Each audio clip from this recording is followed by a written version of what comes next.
Sometimes the life we think we're building brick by brick is only an illusion, held together by trust and shattered by betrayal. For Claire Bennett, that illusion collapsed in a single, unforgiving moment. Pregnant mistress moves in cheating, husband kicks out wife, but a billionaire saves her.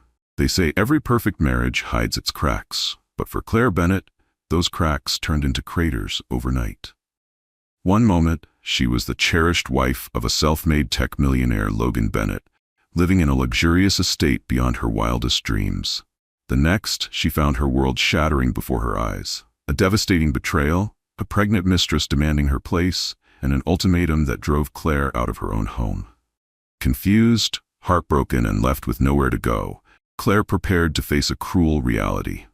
Yet, amid the darkness, a mysterious billionaire, Julian Cross, emerged, a beacon of hope she never saw coming. Claire Bennett had always prided herself on being practical. Even when she married Logan Bennett, a man with soaring ambitions and charm that rivaled any Hollywood heartthrob, her feet remained planted firmly on the ground. She recalled the early days of their relationship, dinners in quaint cafes, late-night walks by the riverside discussing their future, the ring he presented on a crisp autumn evening. She was an ordinary girl from Asheville, North Carolina, and he was an aspiring tech entrepreneur determined to carve out an empire. Their union felt like a romantic fairy tale, one that promised a lifetime of excitement. Yet deep down, Claire suspected that if something appeared too good to be true, it probably was. Over the past year, Logan had grown distant. Busy might have been an acceptable excuse. He managed multiple startups and chaired innovation conferences across the country, but it was more than that. A subtle coldness replaced his once warm eyes. Whenever Claire tried to discuss everyday matters, business dinners grew later and more frequent. Weekend getaways were postponed indefinitely, and the phone calls during his supposedly busy nights? She couldn't help noticing how hushed his tone became whenever she walked into the room. Still, Claire fought to keep doubt at bay. Marriage was sacred to her, and she had stood before friends and family promising to remain loyal, trusting, and forgiving, for better or for worse. Love, she had always believed, was an anchor, even when storms raged overhead. If Logan was going through something, a business crisis or personal stress, she wanted to be there for him. After all, that was her role as a wife. Yet Logan no longer confided in her, and she felt more like a silent spectator on the sidelines of her own relationship. It was on a warm April evening that the first bombshell dropped. Claire found a text on Logan's phone, an overly affectionate message from someone named Camila Torres.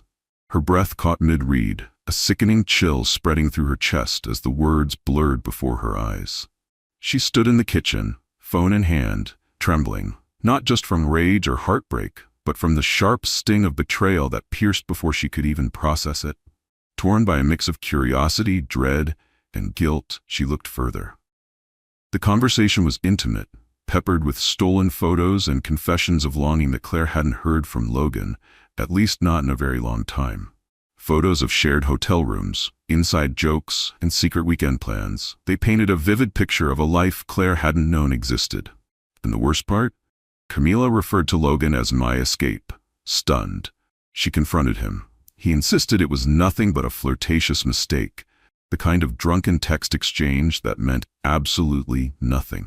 He laughed a little too nervously, tried to brush it off with a casual, "You know how harmless these things are." Claire felt her stomach twist. Claire wanted to believe him. She truly did, because the alternative, that her husband was indeed cheating, was too painful to bear. She felt uncertain about whether she was just reading too much into an isolated event. She decided to give him the benefit of the doubt, but her heart clenched painfully at the memory of that message. Camila Torres. The name echoed in her mind. The fact was, something had changed. Logan continued traveling, even more often now to San Francisco or Miami, leaving Claire behind in their enormous Austin home. Days became weeks, without so much as a genuine conversation. He assured her it was only temporary. His tech empire was expanding, but the question kept gnawing at her. Expanding into what? She might have been naive, but she wasn't foolish. She recognized that a wedge was driving them apart, one that looked suspiciously like a woman. The silence between them had grown into a living thing. She could hear it in every dinner eaten alone, feel it in every unanswered message, see it in the way he no longer looked at her when he came home. One evening, Claire confided in her closest friend, Nicole Reynolds, a dear companion since college. Nicole listened intently as Claire poured her heart out. Nicole's dark brown eyes softened with sympathy. She didn't sugarcoat the possibility that Logan was unfaithful, but she also knew the heartbreak that came from jumping to conclusions. "You need to confront him, Claire," she said. "You can't live in this limbo. Either he's going to work on the marriage with you, or he's not. But you deserve the truth." Claire knew her friend was right. At the same time, fear wrestled with her better judgment. Was she ready to hear the truth? If it was the worst possible news, could she endure her marriage disintegrating if he truly was involved with another woman? Throughout that restless night, Claire lay awake in their king-sized bed, staring at the empty space beside her, where Logan only slept on the rare occasions he was home. Her heart thumped with dread at the idea of a confrontation. What if Logan admitted he was cheating? What if he turned the tables on her, blaming her for snooping or for not being supportive enough? The unknown seemed more terrifying than any known heartbreak. After years of believing in the promise of forever, she felt the ground shifting beneath her. She was a wife committed to love, loyalty, and the life they had built together. But no matter how hard she tried, she could not shake the creeping suspicion that everything she held dear was about to collapse. The confrontation Claire had rehearsed in her mind countless times finally happened during a rare weekend when Logan was home. She approached him in the living room, a sprawling space adorned with modern art, plush leather couches, and a panoramic view of Lake Travis. Logan was sipping coffee, scrolling through his phone. His suit jacket hung on the arm of the couch, tie loosened, hair slightly disheveled. He looked every bit the busy, important man with no time for distractions. "Can we talk?" she asked, trying to keep her voice from trembling. Logan glanced up, mild annoyance flickering across his face. "Sure, but make it quick, Claire. I've got to head out to a meeting soon." Claire's nerves were on edge. "I want to know what's going on. With you, with us." He shrugged. "I've told you a million times, it's work. My schedule has been insane." "Logan," she pressed, "I saw the text you received from Camila Torres. You promised it was just a mistake, but your behavior hasn't changed. You're never home. You're distant. I need to know. Are you seeing her?" Silence hung between them, growing heavier by the second. Claire watched him carefully, noticing the way his jaw clenched and his eyes darted away. Finally, he sighed dramatically, as though her questions were an inconvenience rather than a legitimate concern. "Claire, I told you that text meant nothing. I keep telling you the same thing. If you can't trust me, that's your problem, not mine." She could hardly believe his tone. It stung, though something else tugged at her. Recognition that he hadn't explicitly denied anything. Instead, he deflected, her heart hammered in her chest. "If it was nothing, why are you always so secretive, Logan? If you've fallen out of love with me, just tell me." He looked away for a long moment, running a hand through his hair. Then he stood up abruptly, phone clutched in one hand. "I don't have time for this right now. I've got an important negotiation downtown. We'll talk later." He was out the door before she could utter another word. Claire stood there, tears pricking at the corners of her eyes, feeling foolish for thinking she could corner him into confessing. Doubt, denial, and heartbreak warred within her. She wanted to hold on to the hope that her marriage was salvageable, but all signs pointed to a growing darkness beneath Logan's polished exterior. Her thoughts kept straying to Camila Torres. Who was this woman who seemed to exist just beneath the surface of every lie Logan had told? Why was Logan so protective of her identity? Claire decided to do something she never imagined she would. She hired a private investigator. It felt drastic, but her gut screamed that she needed answers. If there was more to this story, she had to know. She contacted a discreet agency recommended by her friend Nicole. The investigator, a man named Raymond Ellis, was older, calm, and discreet. Over a quick phone call, he explained that he would quietly follow Logan, document any suspicious behavior, and report back within days. Raymond provided a preliminary update that shattered whatever illusions Claire clung to. Logan wasn't just meeting clients at his late-night dinners. He wasn't just slipping away emotionally. He had physically built another life. He had been spotted with Camila Torres, tall, strikingly beautiful, with cascading dark hair, entering exclusive restaurants, hotels, and even a private penthouse in downtown Austin. The photos weren't crisp, but the intimacy in their body language was undeniable. One showed Logan brushing her hair behind her ear. Another, their hands grazing just before entering an elevator. The pictures were fuzzy, but incriminating enough. A swirl of disbelief and betrayal washed over Claire. Yet, as devastating as it was, part of her felt oddly relieved to finally have proof. At least, she wasn't imagining things. Logan was living a double life. The guilt of distrust lifted, replaced by heartbreak, and something more potent, anger. She had tried to be the loyal wife. She had given him her trust, her devotion, and years of unwavering support. Now she realized he had used that loyalty like a shield to cover his betrayal. Claire confronted him one evening as soon as he walked in. She waited in the foyer, a folder of Raymond's photographs clutched in her hand. Before Logan could set down his briefcase, she thrust the damning evidence at him. He flipped through the photos, and for a moment, his face went pale. His jaw tensed, and Claire saw it, that flicker of guilt before the mask of arrogance slipped back into place. But Logan's shock quickly turned to anger. "You had me followed?" he barked. "This is how little you trust me?" "You haven't given me a single reason to trust you," Claire shot back, her voice trembling. "You lied to me. Logan, look at these photos. I know everything." He closed the folder and tossed it onto a nearby table. His silence was damning. He didn't bother offering any elaborate excuse or apology. Instead, he shrugged, as though cornered. "Fine," he muttered. "I won't insult you with denials anymore. I am seeing Camila. Are you happy now?" Claire's heart felt like it had been impaled. Tears threatened to spill, but she refused to break down in front of him. How could you do this to me, Logan? To us?" He ran a hand over his face, as though her question were a bothersome riddle. "Things change, people change. Do you think I'm the same man you married?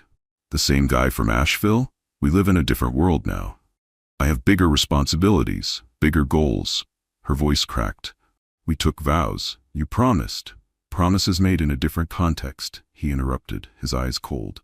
"Look, I'm not some starry-eyed dreamer anymore.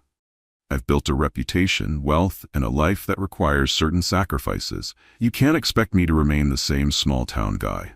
His words stung, an undeniable blow to the idealistic foundation of their marriage. She searched his face, hoping for a sign of remorse, but found nothing. Instead, a steely determination glinted in his eyes. It was in that moment she understood. The man she had loved no longer existed. In his place stood a stranger, ruthless, unrepentant, and dismissive of the life they had once built together. Claire's tears finally spilled over.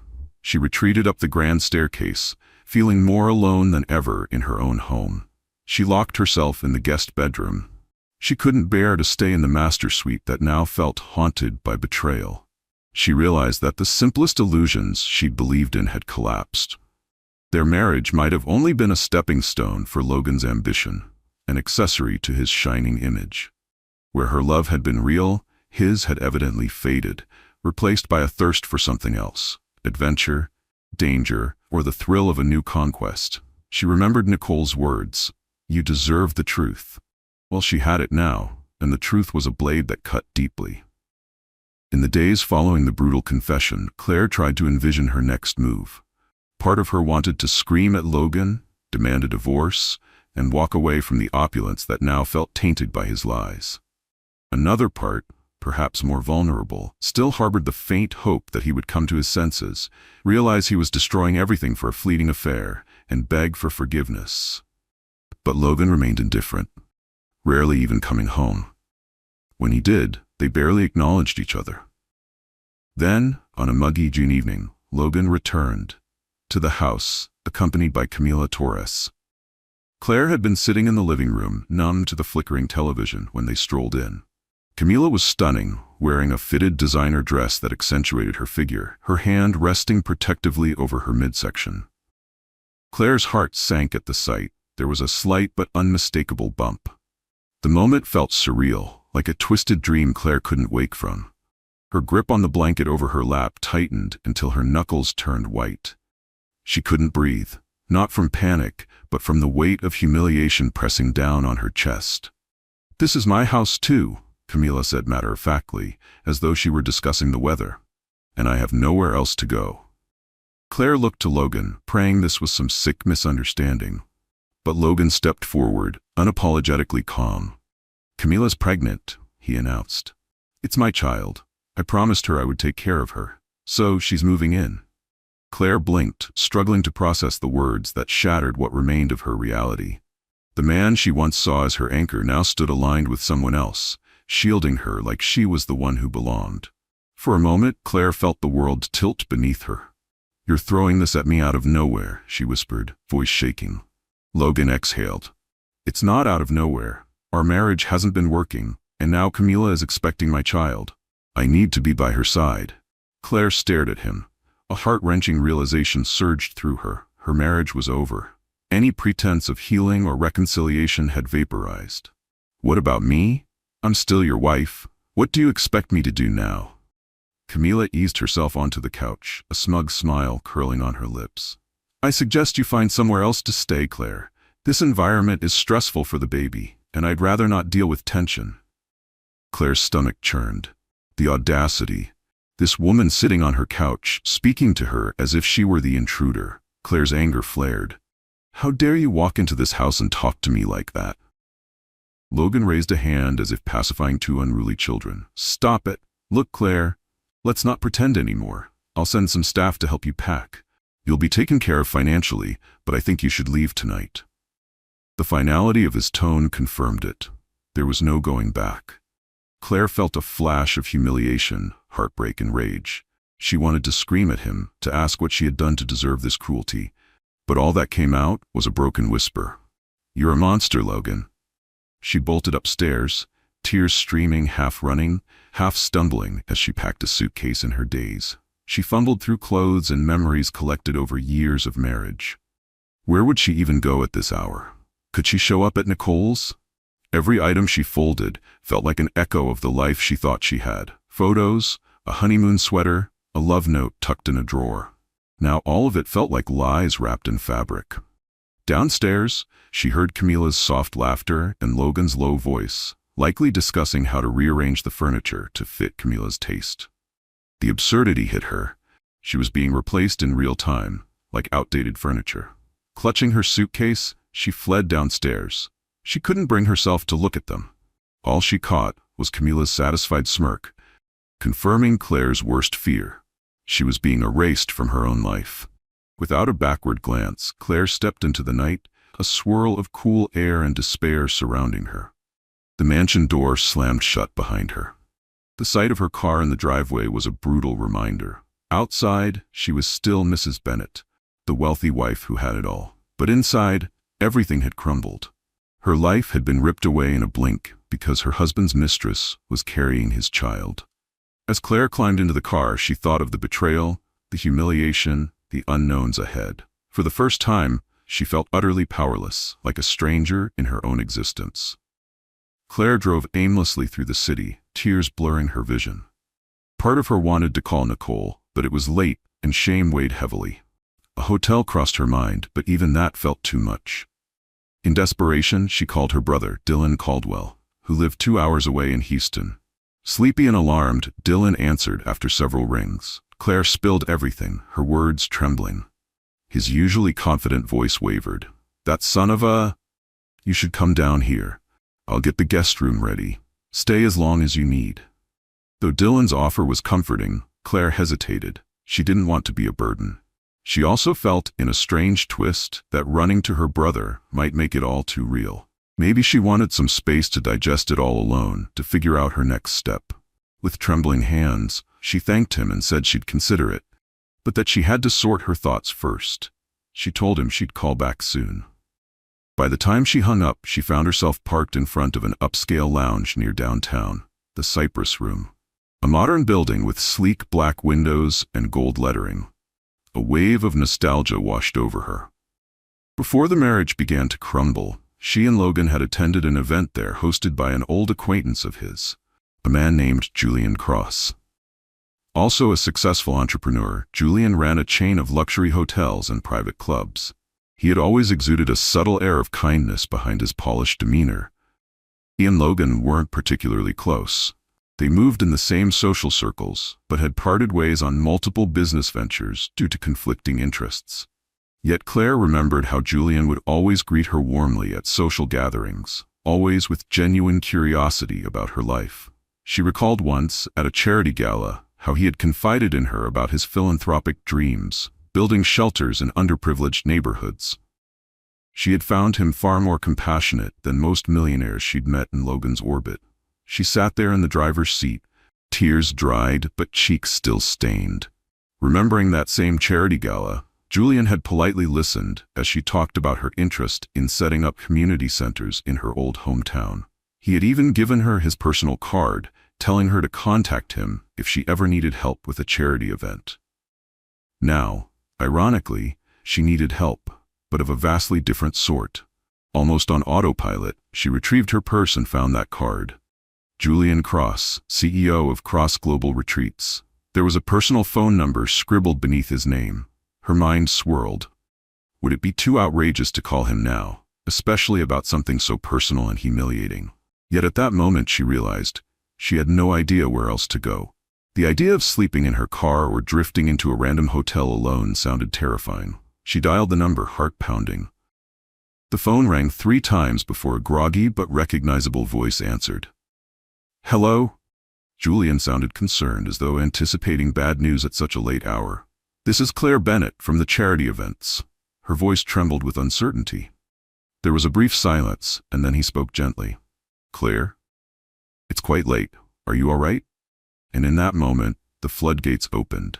She whispered the entire story, her voice shaking with fresh sobs, how Logan had cheated, how the mistress was pregnant, how they demanded she leave her own home. She hardly knew Julian beyond polite society chatter, but she clung to the faint memory of his kindness. When she finished talking, she realized how ridiculous she must sound, calling an acquaintance in the dead of night, unloading her heartbreak.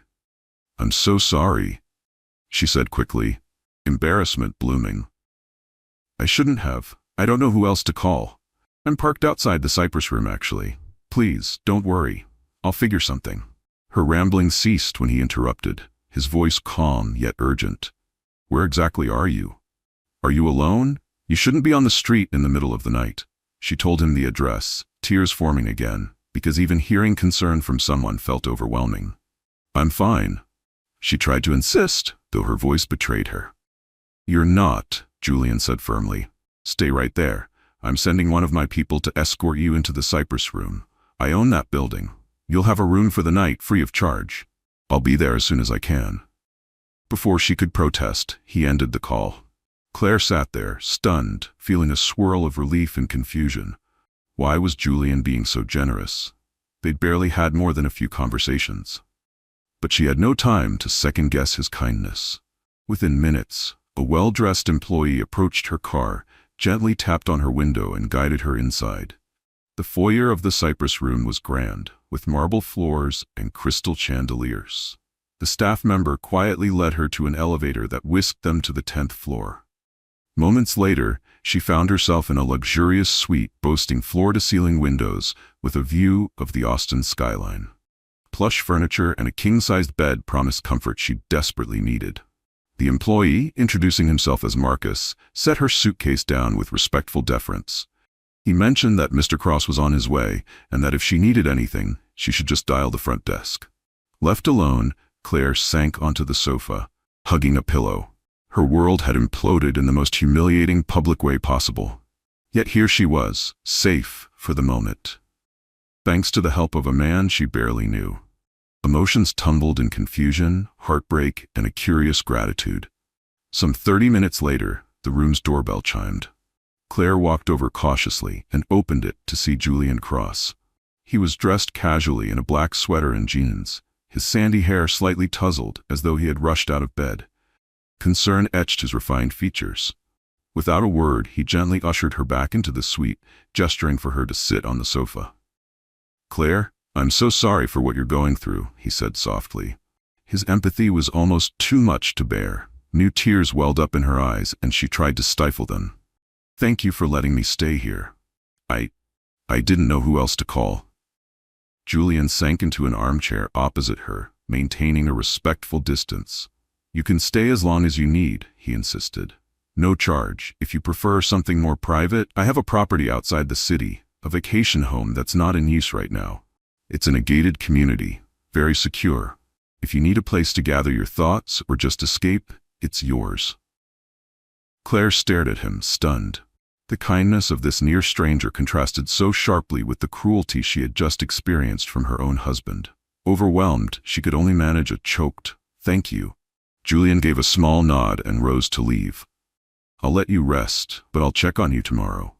If you need anything, Marcus is on call tonight. And Claire, please know, you're not alone. Sometimes life blindsides us, but you'll stand on your own 2 feet again. Until then." He paused, voice steady. "Let me help." As he left, a warmth spread through Claire's chest, a flicker of hope in the midst of overwhelming despair. She curled up on the sofa, staring at the bright city lights outside, and for the first time since she had fled the mansion, she felt safe. Morning arrived with the Austin sun peeking through the skyscrapers. Claire woke up in the plush bed, briefly disoriented by her surroundings, until the events of the previous night came rushing back. She dressed slowly, rummaging through the suitcase she had packed in a frantic rush. Then she stepped out into the hallway, heading downstairs to the elegant lounge for coffee. To her surprise, Julian was already there, sitting at a small table near the window, with a cup of coffee and a pastry in front of him. When he saw her, he stood, greeting her with a gentle smile. "Good morning, Claire. How are you holding up?" She gave a weary shrug, cheeks flushing. "I'm coping, I guess. Thank you for everything you did last night." He gestured to the seat across from him, and she sat down. "I'm sorry to be the one to bring this up," he began carefully, "but have you spoken to Logan or anyone else since you left?" Claire shook her head, the memory still raw. "No, I don't think I can face him yet. He and his mistress basically told me to leave. I guess he'll send me the divorce papers eventually. I'm not sure." Julian leaned back in his chair, a contemplative look crossing his face. "You deserve time to figure out what you want. You don't have to rush, but when you're ready, you may need legal counsel. If you'd like, I can recommend a reputable attorney, someone discreet who won't turn this into a tabloid spectacle." She nodded, her heart heavy but grateful for the guidance. "I would appreciate that." A quiet pause settled between them. Then Julian spoke again, his voice gentle. "I know we aren't close friends, Claire, but I want to help however I can. If you'd rather not stay in the city right now, I can have you taken to the lake house I mentioned. It's a peaceful place, outside the glare of the public eye." Claire thought of the large hollow mansion she had just left, haunted by betrayal, and shuddered. Perhaps a tranquil retreat would do her good. "That sounds wonderful. I could use a little peace right now." Julian pulled out his phone. "I'll make the arrangements. It's completely up to you how long you stay." Later that afternoon, Claire found herself traveling to the Cross Lake House, an hour's drive from Austin. The scenery was breathtaking. Tall pines lined the winding driveway, opening up to a secluded estate with a charming modern cabin perched on a hillside overlooking a shimmering lake. A caretaker named Martha Ellis welcomed Claire warmly, handing her the keys and showing her around. Martha mentioned that Mr. Cross visited occasionally, but the place was mostly vacant. Inside, the cabin was spacious yet cozy, featuring floor-to-ceiling windows that let in abundant natural light, a stone fireplace, and understated decor. It exuded a peaceful energy, far removed from the noise of the city and the chaos of Claire's personal life. On her first night there, Claire found herself sitting on the wooden deck, gazing at the calm lake waters under a blanket of stars. The trauma of Logan's betrayal lingered in her chest, but for the first time in a long while, she felt a gentle sense of possibility. She had left behind years of marriage. Yes, but that meant in some way she was starting anew. The thought both scared and comforted her. Over the next few days, Claire tried to keep her mind occupied. She did yoga by the lakeside, read books she had never finished, cooked simple meals in the cabin's well-stocked kitchen. Now and then she texted Nicole, who was furious and demanded to visit. Claire postponed that visit, saying she needed time to rest and reflect. Julian called every couple of days to check on her well-being. Always polite, never intrusive. True to his word, he also referred her to a top-tier lawyer named Vanessa Hensley. On one phone call, Vanessa explained the basics of the divorce process, potential settlement options, and the importance of documenting everything, especially because there was a mistress carrying Logan's child. Though daunting, hearing a professional voice guiding her felt empowering. She realized she was not as powerless as she had believed. One evening, after a particularly rough day filled with mental battles, replaying images of Logan and Camila in her house, Claire found herself at the lake's edge, skipping stones across the water. A sleek SUV pulled into the driveway. She turned to see Julian stepping out, dressed in casual chinos and a light sweater. Surprised, she stood up, brushing off her jeans. "I hope I'm not intruding," he said with a gentle smile. "I was in the area for a site inspection at another property and thought I'd drop by to see how you're doing." He looked around, the warmth in his eyes reflecting genuine concern. "Is this place comfortable enough for you?" Claire nodded, touched by his consideration. "It's perfect, peaceful, and beautiful." They ended up sharing a simple meal prepared by Martha. During dinner, Claire opened up about her emotional whirlpool, the anger, the heartbreak, and the occasional guilt for not seeing Logan's betrayal sooner. Julian listened intently, rarely interjecting, just letting her talk. She found it unexpectedly cathartic. After finishing the meal, they walked out onto the deck again, the night sky overhead. "I might not know exactly what you're going through," Julian said softly, "but I do understand heartbreak. I once lost someone I loved dearly." He paused, looking down, as though the memory still pained him. "It was different. She passed away due to illness, but I remember feeling that numbness, that sense of your life unraveling." Claire's eyes widened. She had heard rumors of a tragedy in Julian's past, but never the details. Compassion flooded her. "I'm sorry," she murmured. "I didn't know." He offered a faint smile. "It's been years, but some pains never fully leave. They just become part of you. You learn to live again," Julian said, "though it feels impossible at first." His admission touched her deeply. It was a reminder that everyone carried hidden scars. The wealthy, the successful, they weren't immune to life's cruelties. In that moment, Claire realized how safe she felt around Julian, how his presence exuded a calm that steadied her unraveling nerves. "I'm trying to find my footing," she murmured, hugging her arms around herself. "I spent so long supporting Logan's dreams. I barely remember my own." Julian turned to face her. "What did you love before meeting him?" She blinked, recalling her younger self, her passion for community work, her fascination with interior design, her dream of opening a youth center in Asheville. "I wanted to do social outreach, especially for teens and single mothers. I came from a modest background, and I've seen how one chance can change someone's life." He nodded slowly, something thoughtful flickering behind his eyes. "You were building others up before anyone thought to build you up," he said quietly. "That says a lot about who you are." He listened, his expression thoughtful. "Then, maybe this is your chance to revisit that dream. You have talents, Claire. Don't let them go to waste." She felt a stir in her chest, a spark of something akin to hope. The words landed deeper than he probably realized. No one had asked her that in years. Not without an agenda, not without comparison. And certainly, not with that kind of sincerity. In the wake of heartbreak, hearing someone validate her aspirations was like a breath of fresh air. Maybe the future wasn't just a looming void. Maybe, with support and newfound courage, she could rediscover herself. They spoke until the sky was ink black, sharing stories, discussing possibilities. Julian told her about losing someone once. Years ago, a woman he had loved deeply but had to let go of due to terminal illness. He didn't speak of her often, he said, but something about Claire made it feel okay to remember. Claire listened in silence, struck by how pain could shape people into something softer rather than harder. The space between them didn't feel empty anymore, it felt safe. And for the first time since Logan's betrayal, Claire went to bed feeling a cautious optimism bloom within her. Back in Austin, the tabloids had started buzzing about Logan Bennett, the flashy tech entrepreneur rumored to have impregnated his mistress. Claire tried to ignore it, but she couldn't evade the world forever. Her phone lit up with messages from acquaintances and even some press inquiries. She kept her circle limited. Only Nicole and Dylan were updated about her whereabouts. They offered unwavering support, though both worried about her isolation.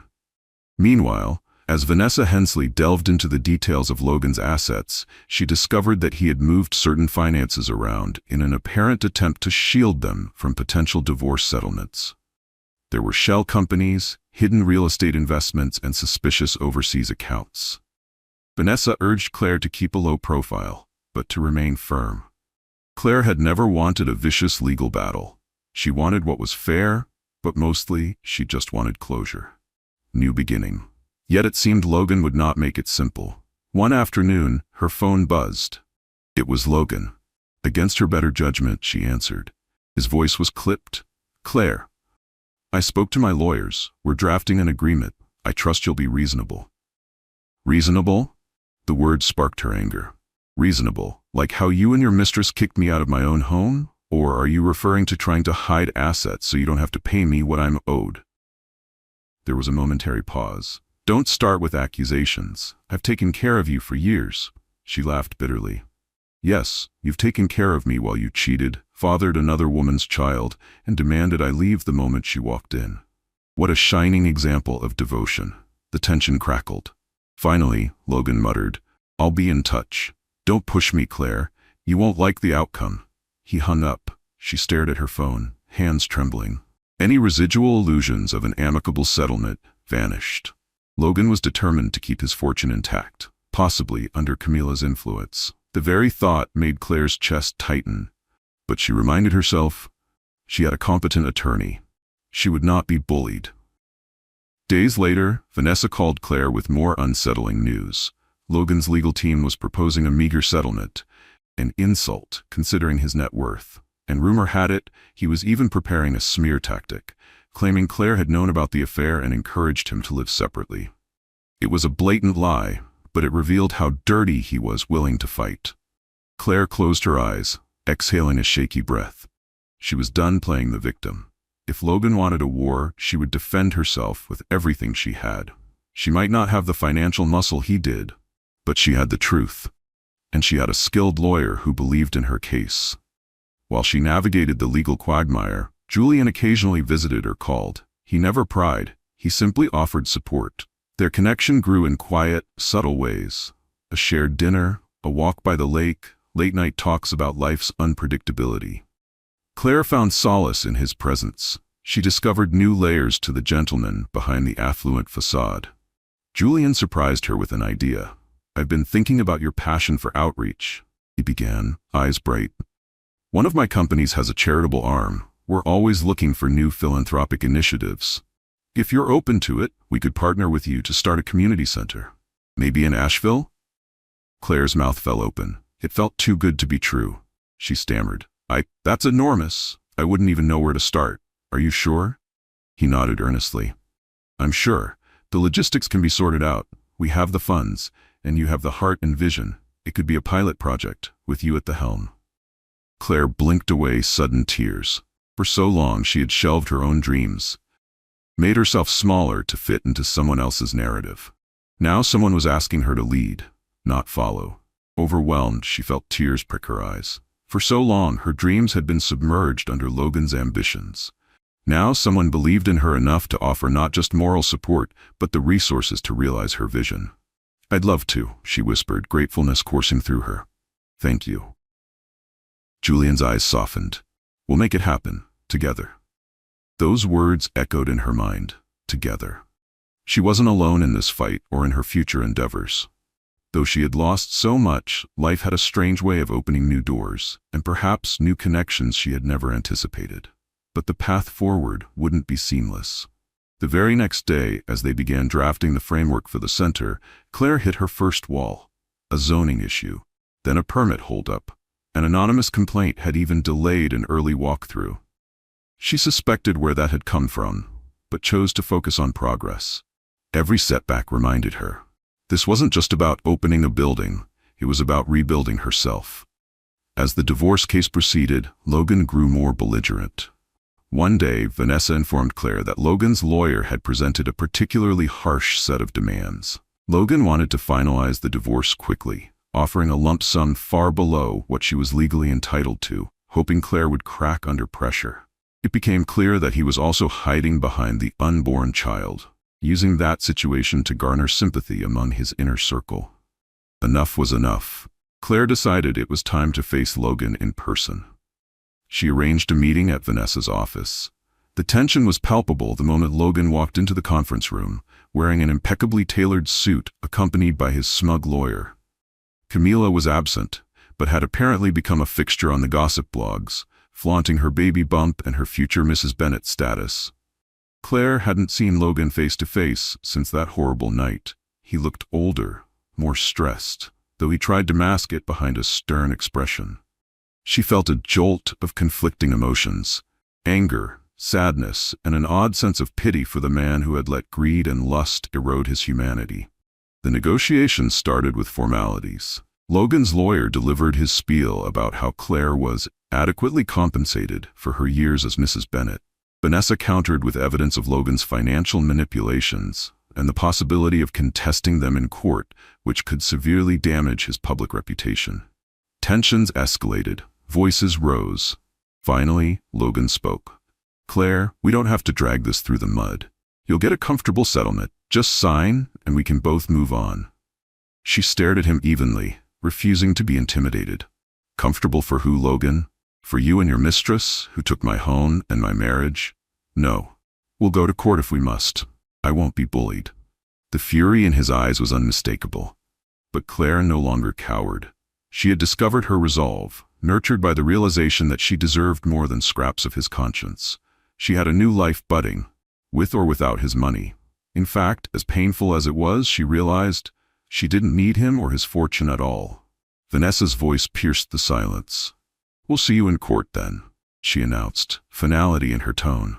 "Unless your side is willing to offer a fair settlement, my client is prepared to proceed. And I'd advise caution. The press is already sniffing around. Divulging details of Mr. Bennet's financial mischief would not play well for his standing in the tech community." Logan's lawyer tensed. Logan glared at Claire one more time, but there was no trace of the loving man she had once known, just arrogance and bitterness. He stormed out, leaving a flurry of tension behind. After the meeting, Claire sat alone in Vanessa's office, feeling both drained and oddly triumphant. She might have lost the fairy tale illusion of marriage, but she was no longer cowering under Logan's influence. She was forging her own path now, and ironically, the possibility of a fully independent future began to excite her. Months passed. The legal battle intensified and then finally settled, perhaps due to the mounting threat of public exposure. Logan's side yielded more reasonable terms, enough for Claire to comfortably start anew. She didn't walk away with half his empire. Nor did she want to. Her priority was to free herself from the toxic ties that bound her to Logan. The day the divorce was finalized in court, Claire left the building feeling simultaneously exhausted and liberated. She removed her wedding ring on the courthouse steps, a quiet gesture that signified the end of a painful chapter. She had loved Logan once, but that man was gone, replaced by someone she hardly recognized. Not long after, gossip columns flared with sensational headlines. "Millionaire Logan Bennet finalizes divorce as mistress awaits baby." It should have stung, but Claire found she could read the headlines without collapsing. She had found her own place in the city, a modest but charming apartment that she decorated with warm, welcoming touches. But she still spent weekends at the Cross Lake House, where Julian joined her whenever his busy schedule allowed. Together, they began making serious plans for the community center in Asheville, a project Claire titled Second Chances. True to his word, Julian provided the financial backbone, while Claire worked with local organizations to develop programs for teenagers, single mothers, and others in need. The project gave her a sense of purpose and energy that replaced the void left by her disastrous marriage. As the months rolled on, whispers started in their circle. Was there something more than friendship between Julian Cross and Claire Bennet, the newly divorced wife of Logan Bennet? Even Nicole, who finally visited the lake house, teased Claire about the sparks she noticed between them. Claire blushed, insisting they were just good friends. Yet deep down, she couldn't ignore the growing feeling in her heart. Julian was respectful, never crossing boundaries, never pressuring her. He seemed genuinely committed to the idea that Claire needed time to heal. But the closeness they shared, the laughter, the late-night confessions, the mutual excitement over the community center, built a tender bond. In the quiet corners of her mind, she sometimes allowed herself to imagine a future with him. Though, she quickly reminded herself to tread carefully. Then came the opening day of Second Chances, a bright Saturday morning in Asheville. Julian, in a crisp white shirt, stood beside Claire as they welcomed the first group of teens entering the newly renovated building. Once an abandoned municipal hall, now transformed into a vibrant space filled with art, computers for job searches, and counseling areas. Moments before the ceremony began, Claire caught sight of a familiar face standing at the edge of the crowd. Her breath hitched. It was one of the teen girls from the early focus group months ago. The girl had once been withdrawn, skeptical, barely able to make eye contact. Now she stood proudly in line, ready to enter the center with wide eyes and cautious hope. Claire's chest tightened. This was real. It was working. Community members flocked to witness the ribbon-cutting ceremony. The local press was there, capturing every moment. After the official speeches, including Claire's heartfelt words about how one helping hand can change a life, the mayor cut the ribbon. Applause erupted, cameras flashed, and for one suspended moment, Claire looked out at the crowd, blinking through tears, and saw not just the people, but the future. She spotted Nicole beaming, Julian watching her with quiet pride, and behind them, a group of volunteers already greeting the first wave of attendees. Tears of joy welled up in Claire's eyes. She thought about her younger self, dreaming of making a difference. That dream had been buried during her marriage. But now, it was reborn, stronger than ever. Standing to the side, Julian watched her with quiet admiration. When the crowd began to disperse into the building, he approached her. "Claire," he said softly, "congratulations. This is your vision come to life." She met his gaze, heart fluttering. "I couldn't have done it without you." He shook his head. "I just provided the resources. This is your passion, and I'm so proud of you." In that moment, it happened almost naturally. He leaned forward, and she rose onto her toes, meeting his lips in a tender, almost tentative kiss. It wasn't a kiss of passion, it was one of understanding, mutual healing, and cautious hope. The world seemed to fall away. It was a kiss free from guilt or betrayal. A kiss signifying a new start for both of them. They parted slowly, each breathless, gazing at each other with mutual wonder. No words were needed. The glimmer in their eyes spoke volumes. About second chances, about healing from heartbreak, about daring to trust someone again. It wasn't a fairy tale moment. It was real, earned, and all the more beautiful because of it. As they rejoined the gathered crowd, their intertwined hands hinted at a future yet unwritten. A future rooted in respect, kindness, and the hope that love, when honest and true, could indeed bloom anew, even after the darkest storms. Word arrived that Camila had given birth to a baby boy. The press hailed Logan Bennett as a devoted father, showcasing pictures of him beaming beside Camila in a private hospital suite. Claire read the news with surprising calm. The sting of betrayal was still there, but the wound had begun to heal. She no longer defined herself by Logan's actions. She had found a new sense of identity, a new mission, and a quietly growing love that promised to treat her far better than her past ever had. One evening, as she sat by the lake with Julian, she reflected on how drastically life had changed.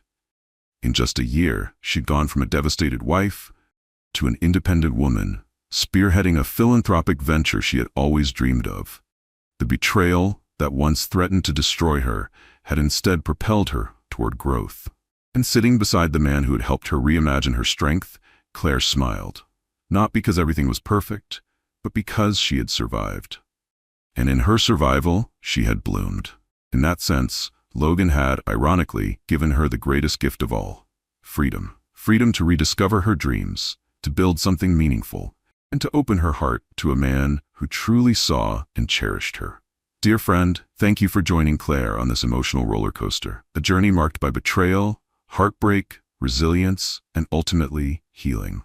Her story is a reminder that even when life knocks us flat, when the people we trust break us in ways we never expected, we still get to choose how we rise.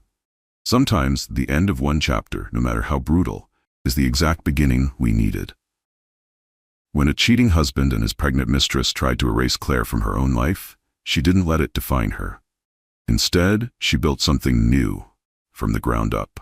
With the support of one kind soul and the courage to believe in herself again, she found purpose, passion, and the kind of love that honors who she truly is. And maybe you needed to hear that today. Maybe you've been through something that left you shattered, questioning everything. But as the Stoics remind us, we don't control what happens, only how we respond. And you too are capable of turning pain into power, of choosing growth when all you want to do is give up. Like Claire, you are not broken, you are being shaped. And one day, you'll look back and realize the wreckage was actually a rebuild in disguise. If Claire's story touched your heart or gave you the strength to take just one more step forward, I hope you'll support this channel. Tap like if it resonated with you, share it with someone who needs a little light in their dark life. And subscribe for more stories that remind us we are never truly alone. Your presence here means more than you know. Let's keep shining a light on hope together.